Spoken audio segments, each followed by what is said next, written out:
Bien le bonjour et bienvenue à cette nouvelle capsule dans le cadre du cours SCG 4059.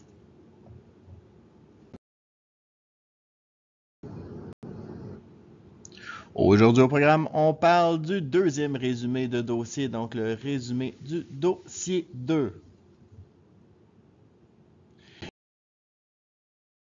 Et dans ce dossier, on parlait du système nerveux central. Et pour comprendre comment fonctionne le système nerveux central, il faut d'abord comprendre comment fonctionne la cellule nerveuse. Et donc, c'est de ça qu'on va commencer à traiter dans cette capsule.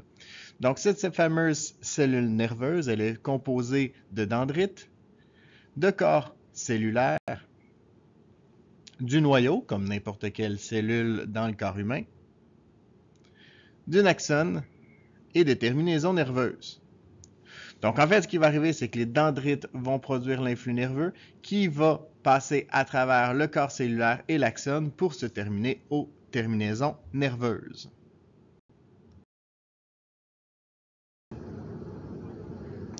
Et ces terminaisons nerveuses, eh bien, ils vont réagir par rapport à l'arrivée de l'influx nerveux. Donc, en fait, ce qui va arriver, c'est qu'ils vont, ici, entre le dendrite et la terminaison nerveuse, libérer des petites particules qu'on appelle des neurotransmetteurs. Donc, l'idée ici, c'est qu'à l'intérieur du synapse, qui est l'espace entre la terminaison nerveuse et la dendrite, on va avoir la libération de neurotransmetteurs qui vont passer d'une cellule à l'autre et donc qui vont exciter les dendrites pour produire un nouvel influx nerveux. Ces neurotransmetteurs, il va être reçu à l'intérieur du dendrite par les récepteurs membranaires qui se situent sur la surface du dendrite.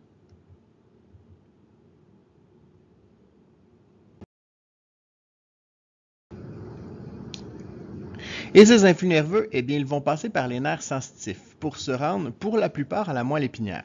Je dis pour la plupart parce qu'évidemment, tout ce qui se situe dans la tête ne passe pas par la moelle épinière.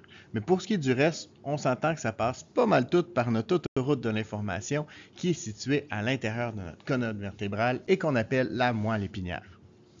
Ça va se diriger donc à l'encéphale où est-ce que ça va être traité et notre encéphale va ensuite relancer des ordres de mouvement via les nerfs moteurs.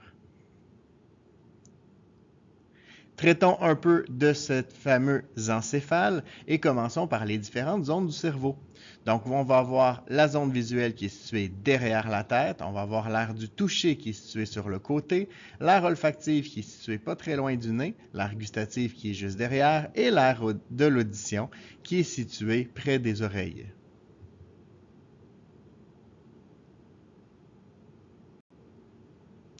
Et maintenant, concentrons-nous sur l'intérieur de l'encéphale.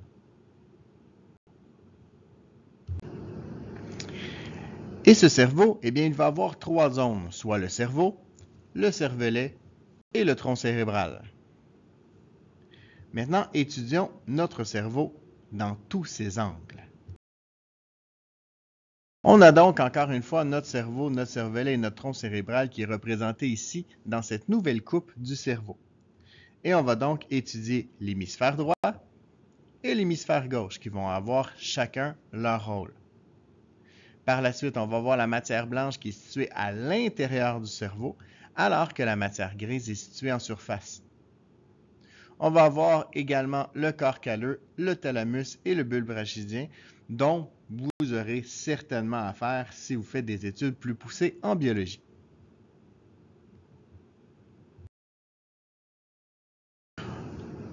On a parlé de l'autoroute de l'information, eh bien parlons-en un petit peu plus en détail maintenant. Donc voici en fait notre colonne vertébrale dans laquelle on va voir que la matière blanche est à l'extérieur et cette fois-ci la matière grise est à l'intérieur. On va avoir une membrane protectrice qui va évidemment protéger cette moelle épinière qui est si importante pour nous et on va aussi avoir nos vertèbres qui vont être une structure plus dure encore pour pouvoir protéger notre moelle épinière. Évidemment, nos vertèbres permettent un certain mouvement et pour permettre justement cette flexibilité, cette semi-flexibilité en fait, on va avoir entre chacune de nos vertèbres des disques intervertébrales.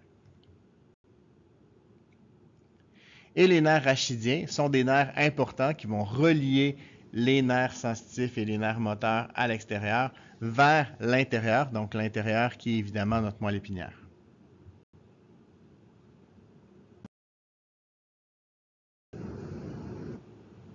Au niveau du cerveau, donc là, concentrons-nous sur les rôles de chacune des parties. Donc le cerveau, il va gérer tous les mouvements volontaires. Il va traiter l'information provenant du corps, assurer la gestion des émotions, traiter les fonctions physiologiques, ce qui veut dire la faim, le sommeil, la soif et compagnie, et va aussi gérer les activités cognitives. C'est donc votre cerveau qui vous permet d'entendre ce que je vous dis, de le comprendre, de l'assimiler et de pouvoir le réutiliser dans vos exercices et vos examens.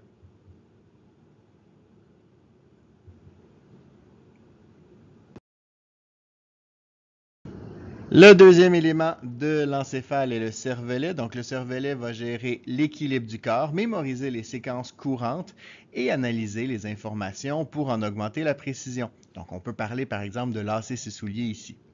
On peut aussi parler de la coordination des mouvements avec l'information provenant du cerveau et du corps.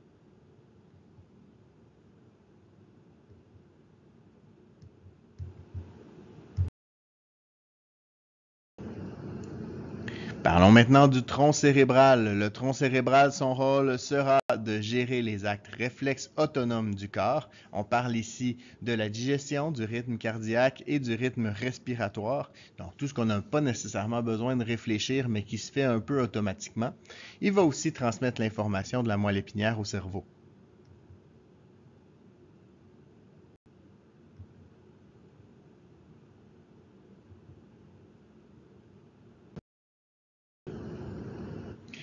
Et finalement, la moelle épinière. La moelle épinière va lier une grande partie du corps au tronc cérébral et va gérer les axes réflexes involontaires.